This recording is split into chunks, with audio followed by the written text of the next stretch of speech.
विधाता जब इंसान को जन्म देता है तो तभी उसका नसीब भी लिख देता है। किसी के नसीब में रोना लिख देता है और किसी के नसीब में हंसना लिख देता है। दुर्भाग्य से भगवान ने तुम्हारे नसीब में रोना ही रोना लिख दिया। अब विधाता का लिखा हुआ तो कोई मिटा नहीं सकता। खेद है कि विधाता ने तुम्हारे नसीब में रोना लिख दिया और अब तुम्हें जिंदगी भर रोना ही रोना पड़ेगा। वैसे भी पिछले 8 साल से तुम्हारे जैसे लोग रो ही रो रहे हैं, क्योंकि विधाता ने नसीब में रोना लिख दिया।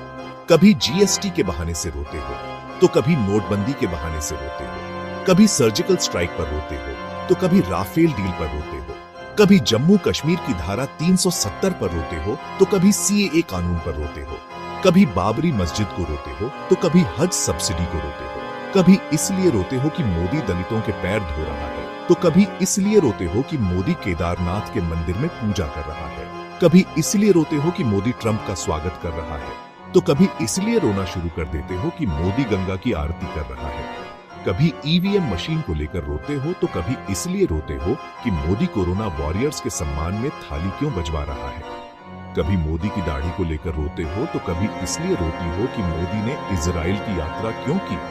कभी इसलिए रोते हो कि मोदी ने 3 तलाक पर कानून क्यों बना दिया, तो कभी इसलिए रोना शुरू कर देते हो कि नींबू महंगा क्यों हो गया।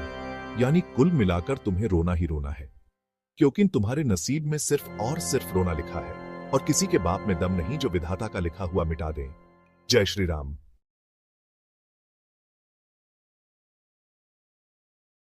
जब इंसान को जन्म देता है तो तभी उसका नसीब भी लिख देता है।